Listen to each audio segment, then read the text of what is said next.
Beyond Reason Radio.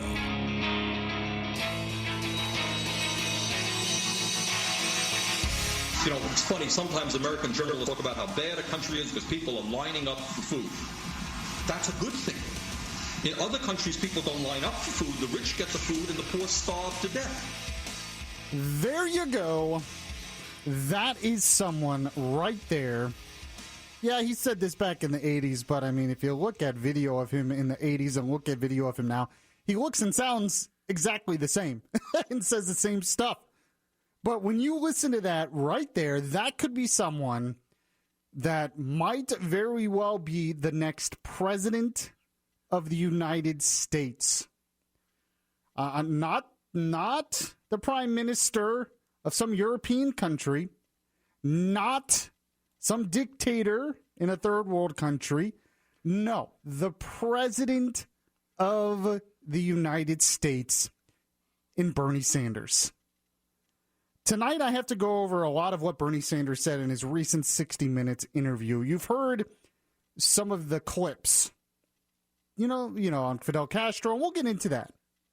But there's some other stuff that hasn't got as much attention that's really just as bad and not worse if you understand who this guy is.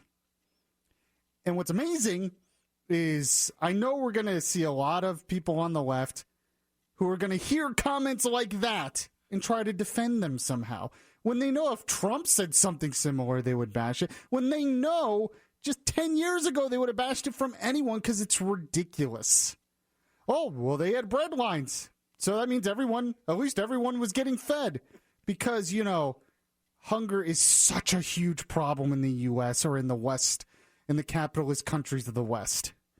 Of course, one of the biggest problems in the U.S. and the West as a whole right now is obesity. We have an obesity epidemic because we have too much food.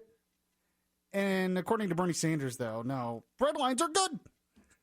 I mean, it's Beyond Reason. This is Beyond Reason Radio. I am your host, Michael Yaffee, back on the air again here on News Radio WFLA. I am your voice of reason, your voice of truth in a world that is beyond reason. We are on till 8 p.m. tonight. And after that, the Democrat debate's on tonight. So we're broadcasting.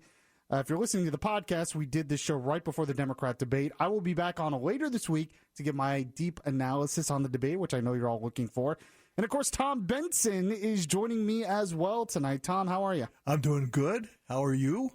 Pretty good. Could you imagine standing in a bread line for an hour or maybe 2 hours or who knows how long? Then it gets up to be your turn to be giving a loaf of bread, and it's rye.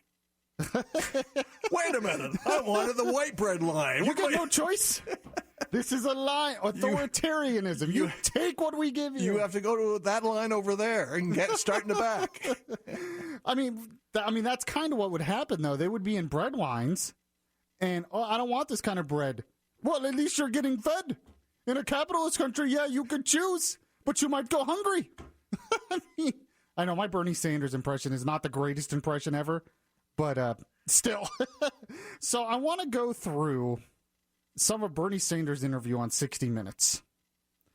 And unfortunately, I printed out a cue sheet of the audio and I left it in with the printer, huh? On the printer. But we'll go through this anyway. Right.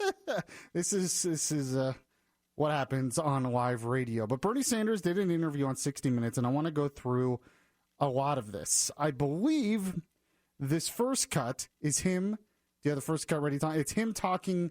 He was asked by Anderson Cooper, who, by the way, Anderson Cooper didn't do a too bad of job. I mean, this has really been the toughest interview I've heard on with Bernie Sanders. Bernie Sanders has not really been scrutinized by many in the mainstream media.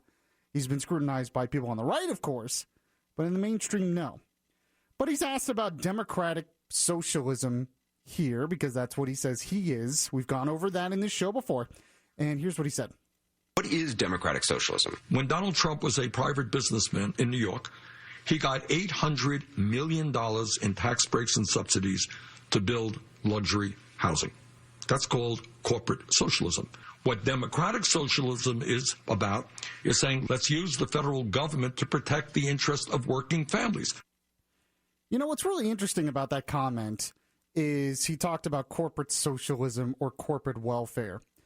But he acts like it's a binary choice. Well, you either have to have corporate socialism or you have to have democratic socialism, which is just socialism that's a giant welfare state, basically. And those are your choices. But they're not your choices. How about we have true free markets where we have low taxes for everyone and we don't subsidize corporations, but we also don't create giant welfare programs that encourage a cycle of poverty. There's a better choice in what he's getting to. He's basically arguing it's like the communists and the fascists back in World War II. They were arguing that that was the only two choices. No, there's a better choice. It's called free markets and capitalism and limited government.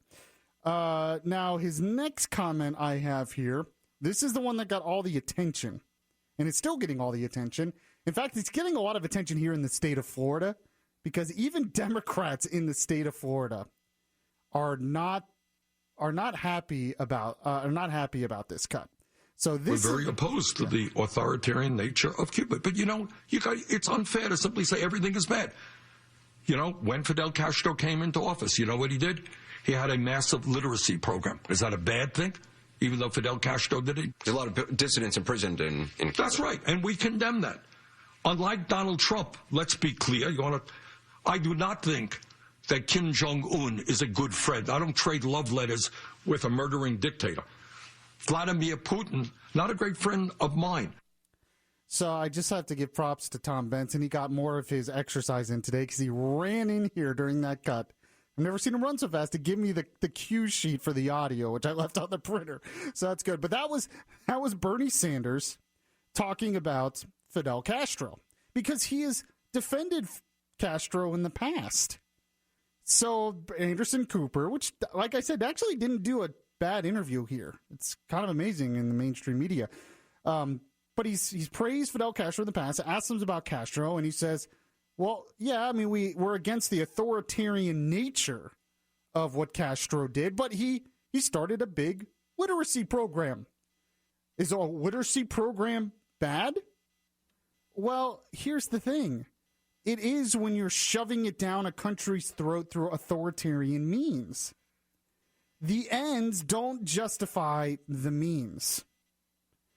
It's like, I've heard other people make the comparison that Hitler had a great highway program, created the Autobahn or something.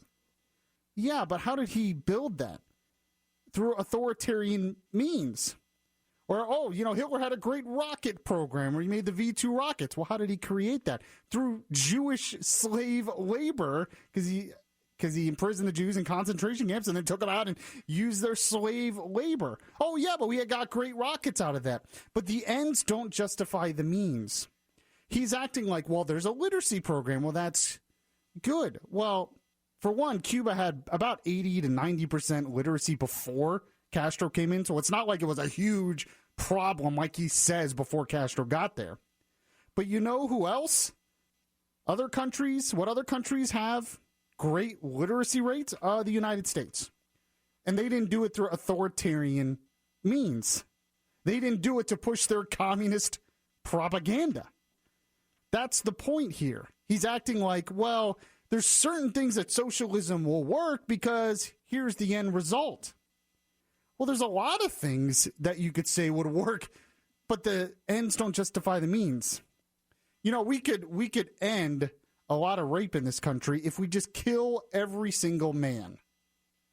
If we killed every single man in this country, one of the results would be, yeah, it would end a lot of violent crime or maybe even rape. But you killed every single man to get that done. That's not a good thing. But the goal was good because it ended rape. I mean, there's so many different examples that you could use in that way.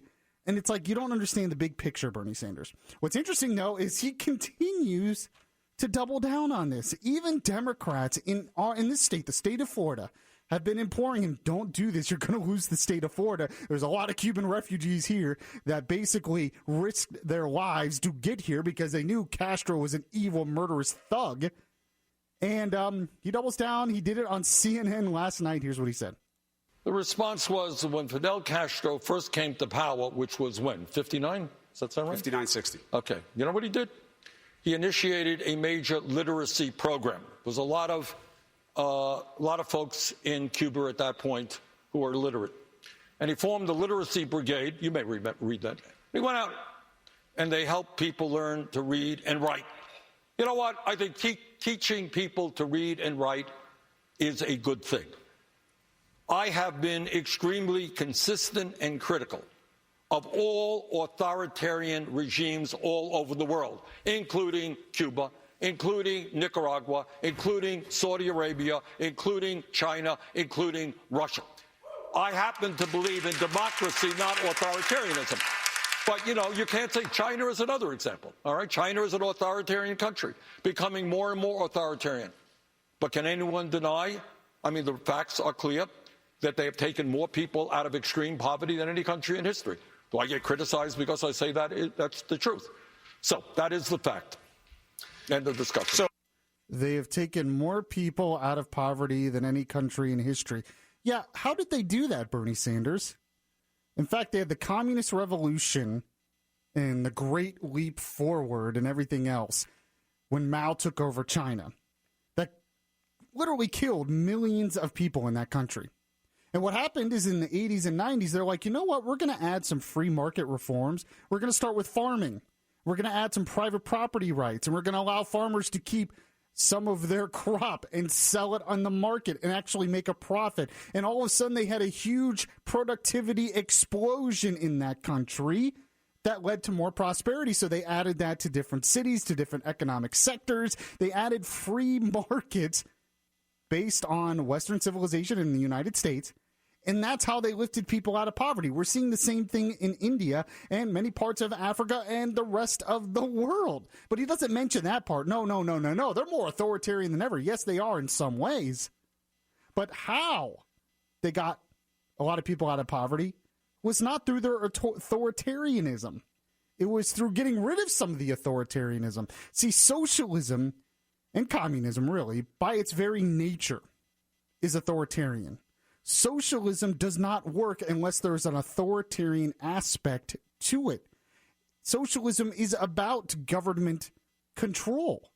If you have government control, yeah, you can democratically elect your leaders, but you have giant bureaucracies and giant laws and lots of regulations that push down on people through authoritarian means. When you have a nationalized healthcare system, that is by its very nature authoritarian because it forces you onto a system that maybe you don't like.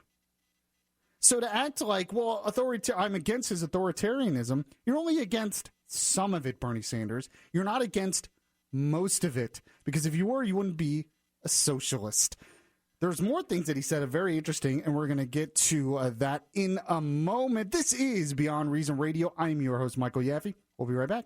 It would be beyond reason not to listen to Yaffee on your TuneIn Radio app. Download the app today and search Beyond Reason Radio.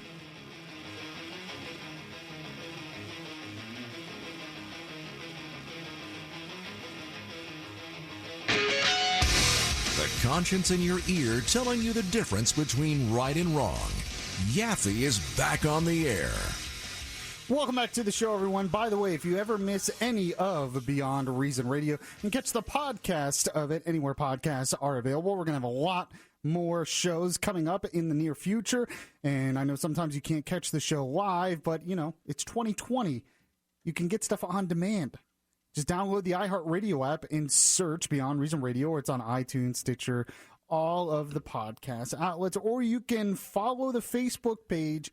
Just search Beyond Reason Radio or send me a personal friend request. I will accept it. So I'm going to throw a curveball here to Tom Ensign. Can you go back to cut 2, of Bernie Sanders when he's talking about Castro? Because there is something he said that I wanted to point out that's actually a pretty decent response to a lot of this. Here it is. We're very opposed to the authoritarian nature of Cuba. But, you know, it's unfair to simply say everything is bad. You know, when Fidel Castro came into office, you know what he did? he had a massive literacy program. Is that a bad thing? Even though Fidel Castro did it? There's a lot of dissidents imprisoned in Cuba. That's right, and we condemn that. Unlike Donald Trump, let's be clear. I do not think that Kim Jong-un is a good friend. I don't trade love letters with a murdering dictator. Vladimir Putin, not a great friend of mine. So I have to be honest, the last part of that cut's a pretty decent response. That people are going to say, well, that's true. I mean, we're kind of hypocritical on some of this because we're okay with, we're not okay with Kim Jong-un, but Trump was very nice to him. Trump was very nice to Putin. Trump were very nice to Saudi Arabia. There's a dictator in Egypt. You know, we can be kind of hypocritical on this, and Bernie Sanders is going to point that out. And the main reason I point that fact out to you is that Bernie Sanders is going to be a tough opponent in some ways for Trump. I don't think we should get complacent and automatically think Trump is going to win. Because when I hear responses like that, I'm like, some people are going to respond to that and agree with that. So, but I've always thought that the biggest obstacle getting in Trump's way is Trump himself. Things he says, not usually things he does, it's the things he says. He's his own worst enemy. How many times have we said that? Yeah, but, if Bernie Sanders is the nominee, this election will probably be a referendum on Bernie Sanders more than on Trump. Mm-hmm. And that actually helps Trump. Unless the economy tanks over coronavirus, which we're going to get into later in the show. But go ahead and go back to cut 4, Tom Benson, of Bernie Sanders. Because we're continuing on with this interview he did on 60 Minutes on Sunday with Anderson Cooper. And so much of it was so instructive of his type of thinking. And I wanted to point it out to you because a lot of other people aren't. A lot of people are focusing on the Castro thing, some of the other stuff. But I want to get into what drives his thinking and tell you why it's flawed, looking at the big picture, as I like to do. Here is Bernie Sanders. He's asked, is America great? Donald Trump got elected talking to white middle-class Americans, white working-class Americans, promising to make America great again. Your stump speech, your critics say, sounds like nothing works in America, hasn't for generations. Is America great? In many ways, we are. In some ways, very significant ways, we're not. We're not great when half of our people today are living paycheck to paycheck. When 500,000 people tonight are going to be sleeping out on the streets, including 30,000 veterans. My father came to this country at the age of 17 without a nickel in his pocket, couldn't speak a word of English, had very limited education. We are a great nation because people like my father would never have dreamed in a million years that their kids would become United States senators or be successful in many other ways. So the last part of that comment was really good. That is what makes America great, is that you can come here with practically nothing and better yourself and succeed and have your kids and grandchildren succeed even more. But Bernie Sanders is trying to destroy all those things that makes someone like his father able to succeed over time. But when he talks about, well, in many ways we're not, he's talking about a utopian standard. He's talking about a perfect standard that the country will never be able to accomplish. It is sad that we have 500,000 people that are homeless, and there are ways to deal with that, of course, the Democrats don't want to do. A lot of that's happening in Democratic cities. But we're a country of 330 million people. 500,000 homeless is a very, very small percentage. So he's going to automatically focus on the bad, and some of this is politics. That's what politicians do. But under Bernie Sanders' standard, we're never going to achieve greatness under his standard, ever. It's impossible to create this utopian vision of the country. Instead of looking at the country in perspective of history, in perspective of the rest of the world, and understand how much we're really spoiled in this country, how much prosperity exists here, he's going to focus on some of the negatives that are going to exist in any country. Unless you have some kind of communist utopia that he wants to create where we're all equal, but we're all equally miserable, as Rush likes to say, because it's true. This next cut is very, very instructive, in my opinion, Bernie Sanders talking about here how some of his views come from his past personal experiences. In many other ways. How much of your political beliefs are based on your experiences growing up in Brooklyn with your family? A lot, Anderson. A lot. I grew up, and I don't want to hear anyone to think we were desperately poor. We were not. My father worked every day of his life. He worked very hard, just never made a whole lot of money. And, as a kid, it stays with you your whole life. These are the things you don't forget. The incredible arguments between my mom and my dad over money. Why didn't we have enough money to do this? And should we buy this and do that? And why are you buying this clothing? And blah, blah, blah, blah. Your mom got sick when you were a teenager. Mm-hmm. Does that inform your view on medical policy, on Medicare for All, and all of that? I don't like to talk about personal stuff that much, but it does. So the first part of that cut's very, very instructive because he's talking about he grew up, and he admits, I didn't grow up desperately poor. In fact, it seems like he's had a pretty good life in this country. And especially in the last few years, he's pretty rich now. 3 homes. But he's been in the Senate and in Congress before that for most of his adult life, making tons of money, doing practically nothing. And yet he's complaining about it. But when he was talking about, well, I grew up and my parents had arguments about money. And we had to talk about, why don't we have the money for this? What do we do here? And he's thinking that's terrible. How can that exist? And I'm thinking, that's life. That's life. Of course, you have to make decisions. Of course, there are struggles. Of course, sometimes if you don't have enough money, you have to say, okay, we're going to have to sacrifice this so we can pay for this. You have to prioritize in your life. And he's acting like your normal everyday struggles that exist as a part of life, as part of being adult, makes us a terrible country. So I would ask Bernie Sanders, okay, have you ever been starving? I doubt it. Have you ever not had access to clean water or soap? Have you ever not been able to have a roof over your head? All these things that we take for granted, yeah, there's going to be struggles in life because that is life.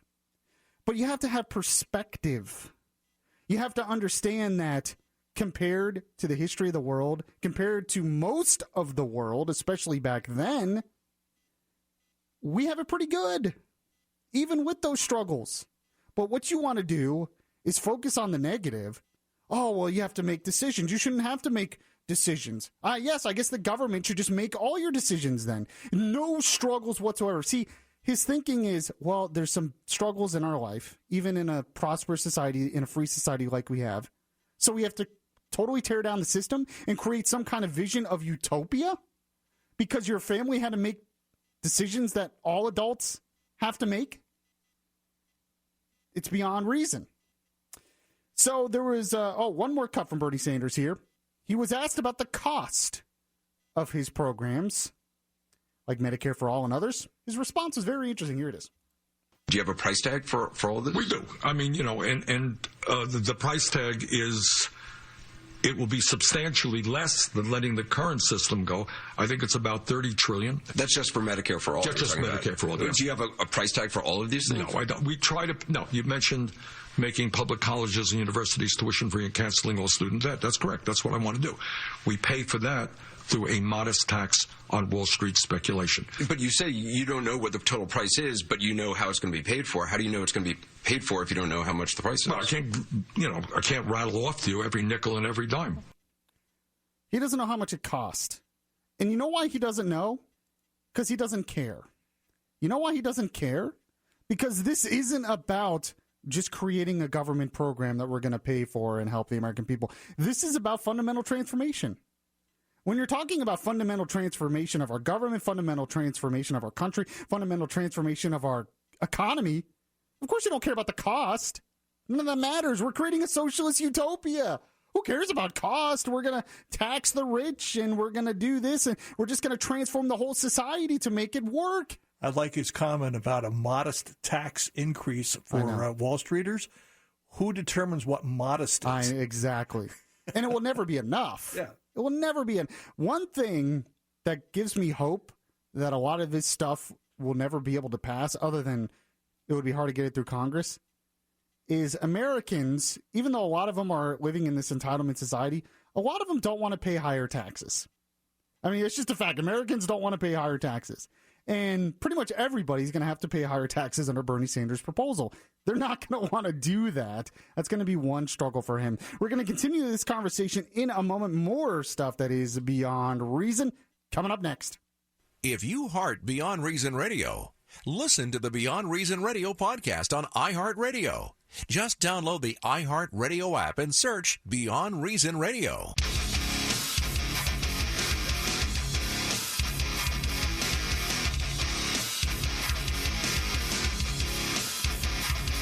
This is Orlando's Smart Talk Radio. Beyond Reason Radio continues now. Welcome back to the show, everyone. This is Beyond Reason Radio. I'm your voice of reason, your voice of truth in a world that is being increasingly dominated by socialism, apparently. Bud had an interesting thing he did on the morning show. Mm-hmm. He compared it. He said, what's worse, the coronavirus or the BS virus? The Bernie socialism virus. And I had said, I like that you call it, a virus because it seems to be contagious. Sure. At least among the Democrat Party, where you at least have 30% of that party that have caught the virus and are trying to push forward the socialists in office. I would say the BS virus is worse. Well, it's worse in the long run, for no doubt. In a moment, I want to talk a little bit about coronavirus and something else that I think is a little bit being pushed too much hyperbole. But I do want to play, speaking of Bernie Sanders, I did want to play a couple of other cuts because Marco Rubio, senator right here in Florida, he posted a video on Twitter talking about Bernie Sanders. And I got to tell you, he's Rubio gets criticism from conservatives sometimes. I understand why. He deserves it sometimes. But sometimes he is right on the money. And here's what he said about Bernie Sanders.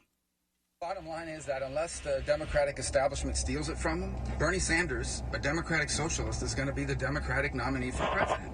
And that's a really big deal because Democratic socialism sounds benign, but at the core of Democratic socialism is Marxism. And at the core of Marxism is this fake offer that if you turn over more of your individual freedom, we're going to provide you security. We're going to provide you free health care. We're going to provide you free education. But the problem is that when they can't deliver on it or when you're not happy with it, you don't get your freedoms back. And by freedoms, I don't just mean elections. I'm talking about the right to choose your own doctor, the right to make healthcare decisions for yourself, what your kids learn in school, what schools they go to. All that stuff you lose control over, and you don't get it back just because the security they promised you didn't happen. So that's what we're on the verge of having to decide here in this country. It's a reason why people flee countries that have this stuff. It's a big deal for America, and I hope people start waking up to that reality. He puts out that video, and it's a great video educating the people on the problems of socialism. And you know what people are focusing on today and this week? The fact that he put that video while driving. So he puts his cell phone up, puts the video on, and while he's driving, he says this. And people are is he breaking the law using his cell phone while he's driving? No, he's basically just talking into it, just like you would talk to the person next to you. But he's literally educating you on the problems of socialism in the future of this country, and all you care about is he did it while driving. Seriously, people. I mean, but he's right on the money there. Now, what's really interesting is the other Democrats have a problem here because they know that Bernie Sanders is going to be a problem for the party, as he should be. So they have to criticize him based on his communist beliefs. Including one person who did this recently is Tom Steyer, the billionaire who's running for president as well. He's campaigning a lot in South Carolina. It doesn't look like he's going to win there, though. But he was on CNN for a town hall when they had all the candidates on, one after the other. And he said something very interesting about Bernie Sanders. Here it is. But I want to say I disagree with his solutions in many instances. I don't think a government takeover of major parts of the American economy is a good idea. I don't think it's good for working people. I don't think it's good for families.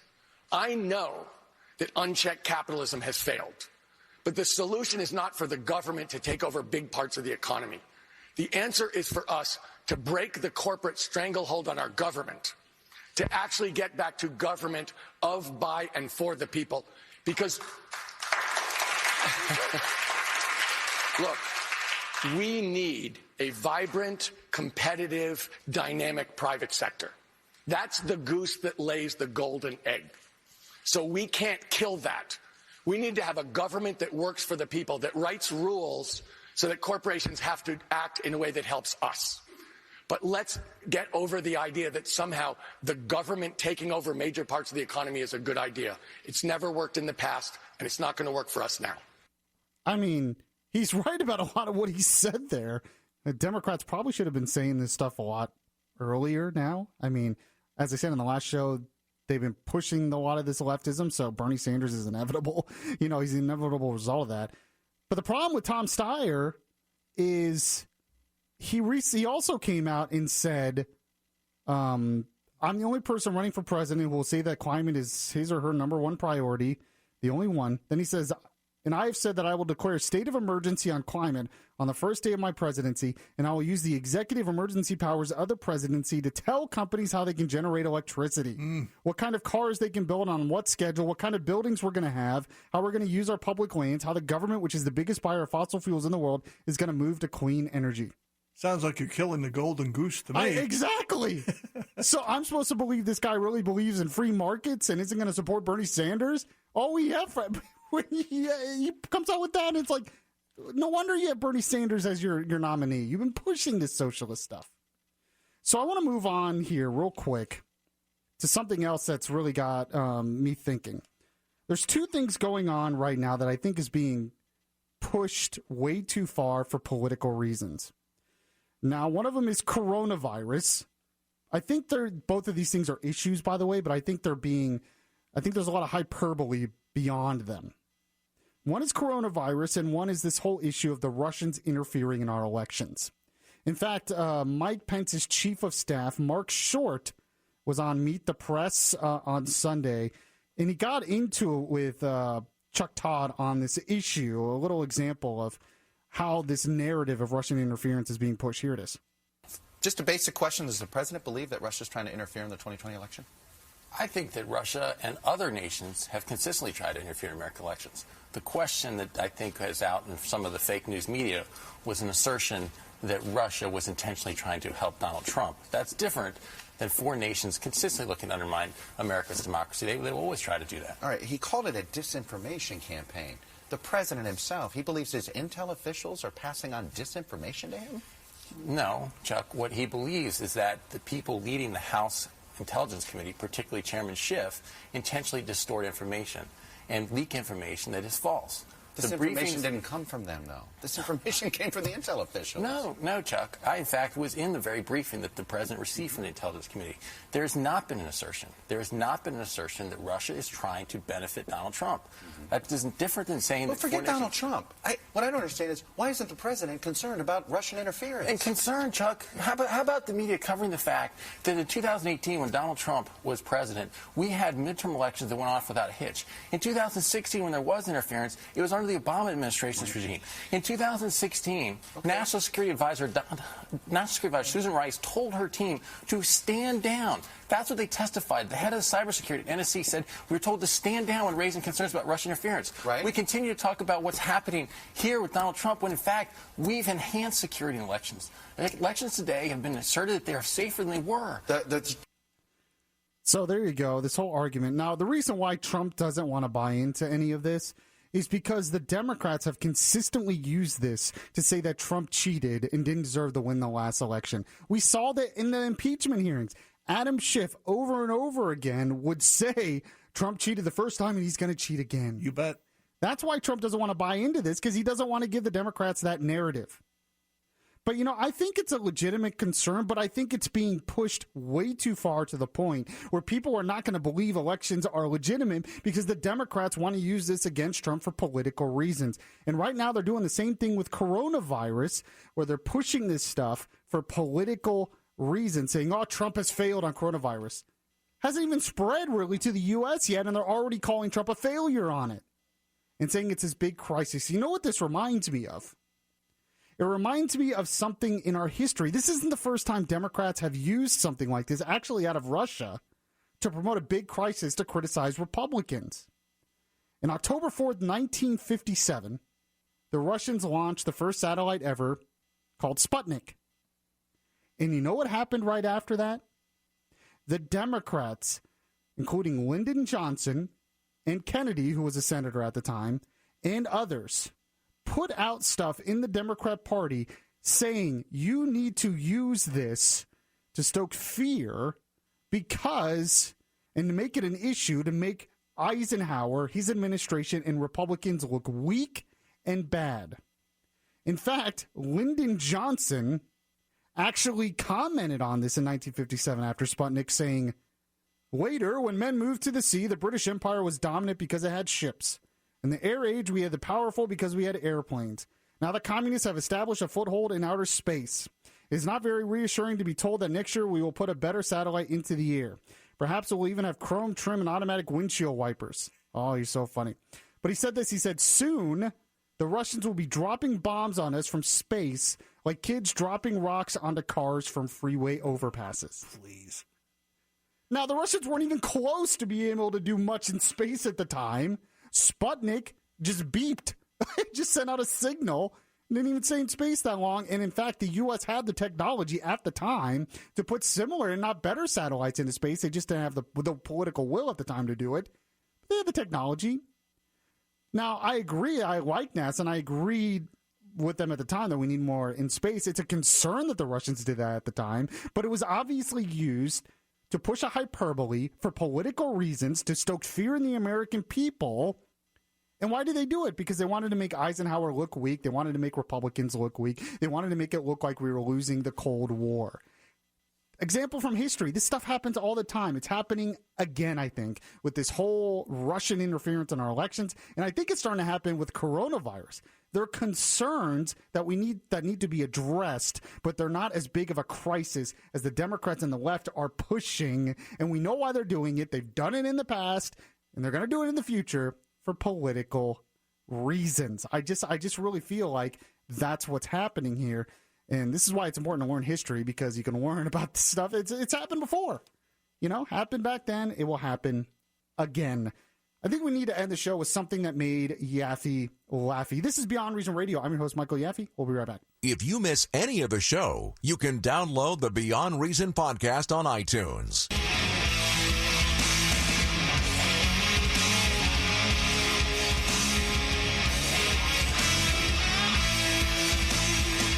The voice of reason in a world that is beyond reason is back now.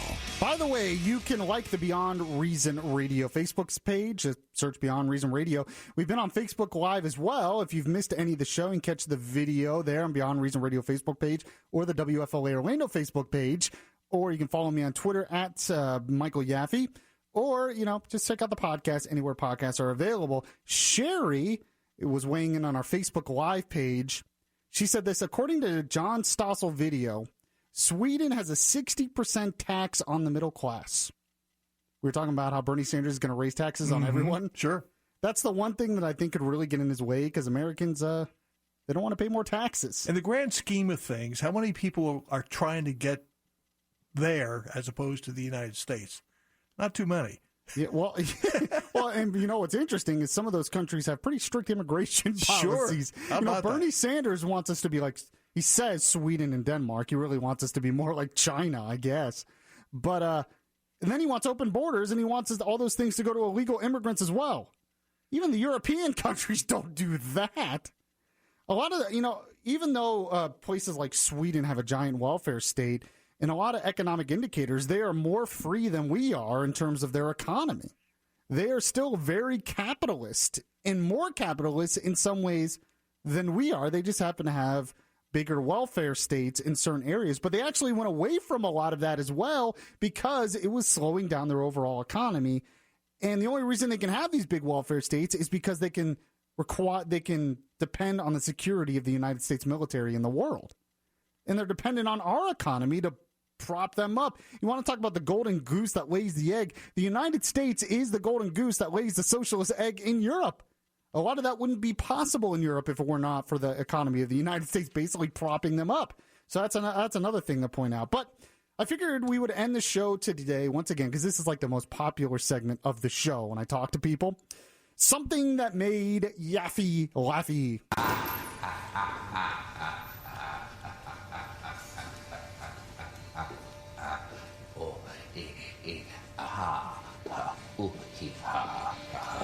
Yes, and now what's really interesting about what I'm going to play here is some of it is a Laffee, because it did make me laugh because it was funny, but it's also a voice of reason. Usually I'll have a voice of reason of the day on the show. This is definitely a voice of reason as well. It's Greg Gutfeld on the 5. He was reacting to Bernie Sanders' recent comments on different things. And he's right on the money. Here it is. But you have to wonder where Bernie Sanders was back then and who he was rooting for. Here's Bernie from the 80s. You know, it's funny. Sometimes American journalists talk about how bad a country is because people are lining up for food. That's a good thing. In other countries, people don't line up for food. The rich get the food and the poor starve to death. That is amazing. Anyway, that was a long time ago. But you might consider how Soviet citizens felt when they heard a free person in a free country papering over their misery, doing publicity for their dictator. So, has Bernie changed much? Has he learned not to minimize the tragedies of totalitarianism? Here he was on 60 Minutes last night. We're very opposed to the authoritarian nature of Cuba. But, you know, it's unfair to simply say everything is bad. You know, when Fidel Castro came into office, you know what he did? He had a massive literacy program. Is that a bad thing, even though Fidel Castro did it? Ah, yes, the literacy program. The old joke, the left always waves when you bring up the ravages of communism. But everyone can read, they'll say. Yep, and Ted Bundy was a great dancer, and Charles Manson played decent guitar. But I will give Bernie this. Admitting Castro did bad things, that's progress, or at least a concession to the obvious. So as Bernie storms towards the nomination, remember history, the good and the bad, and remember what side Bernie chose. Murderous tyrants. Is that a bad thing, even though a leading Democratic candidate did it? The answer, damn straight it's bad. Bernie's now into his 8th decade. He's had a long adult life to reconsider, and he still can't get it straight. I mean, he's great. I mean, that whole example of what Ted Bundy was a good dancer and Charles Manson was a great guitar player. I mean, why even? I mean, when Bernie Sanders is talking about they had a great literacy program, why would you even point that out? The only reason he was able to have it is through authoritarian means and killing people in his country. You know, Rubio had a good response to Bernie Sanders as well. Yeah, I played the cut, but he also had a good tweet saying Sanders is wrong about why people didn't overthrow Castro. Because there's more to that cut. Sanders was saying, you know, people didn't overthrow Castro because they were getting health care and they were getting schools and, you know, blah, blah, blah. He said, Rubio responded and said, it's not because he educated their kids, gave them health care. It's because opponents were jailed, murdered, or exiled. The ends don't justify the means. I'm sorry. There's a lot of things we could accomplish if we just got rid of all of our rights. Yeah, we might, you know, why don't we get rid of the 4th Amendment? Because that kind of gets in the way of, you know, arresting criminals sometimes. Let's just get rid of the 4th Amendment. It'll be good. The goal is to stop criminals. I'm against the authoritarian nature. But the goal, stop criminals, is good. So there's a debate on tonight. Do you think Bernie Sanders is going to win this nomination, Tom Benson? You seem very... No, you don't think he's going to win the nomination? No, I think he might, yes, but yeah. I'm saying no, it can't happen. Man, it's very scary times we live in, actually, when you actually look at it. Appreciate you listening to the show. Another edition of Beyond Reason in the books. If you missed any of the show, listen to the podcast. Subscribe. Please, I'm begging you. Subscribe to the podcast anywhere podcasts are available. I'm going to be posting more in the coming weeks. And, well, I'll see you next time.